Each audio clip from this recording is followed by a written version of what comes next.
I don't think hell exists. I happen to believe in life after death, but I don't think it's got a thing to do with reward and punishment. Religion is always in the control business. And that's something people don't really understand. It's in the guilt-producing control business. And if you have heaven as a place where you're rewarded for your goodness and hell as a place where you're punished for your evil, then you sort of have control of the population.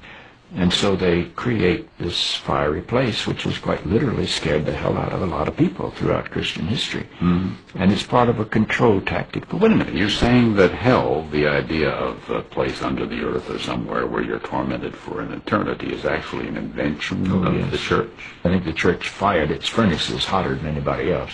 But I think there's a sense in most religious life of reward and punishment in some form.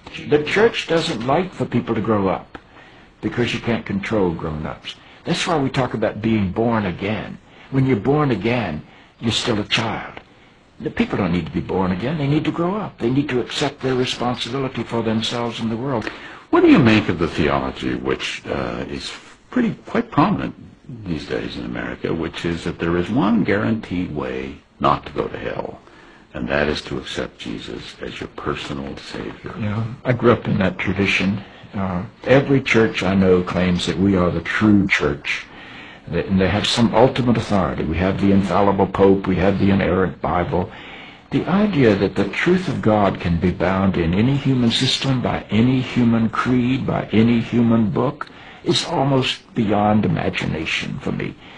I mean, God is not a Christian. God is not a Jew or a Muslim or a Hindu or a Buddhist. All of those are human systems which human beings have created to try to help us walk into the mystery of God. I honor my tradition. I walk through my tradition. But I don't believe my tradition defines God. I think it only points me to God. You and I are emerging people, not fallen people. Our problem is not that we are born in sin. Our problem is we do not yet know how to achieve being fully human. The function of the Christ is not to rescue the sinners, but to empower you and to call you to be more deeply and fully human than you've ever realized there was the potential within you to be.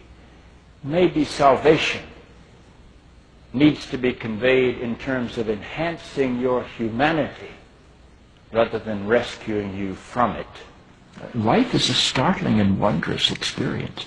And eventually, I think we're going to discover that God is unfolding through the life of our consciousness and our self-consciousness and is not a parent figure up in the sky. But I believe because I'm related to something that is not bound by time and space, that I will share in whatever God's eternity is.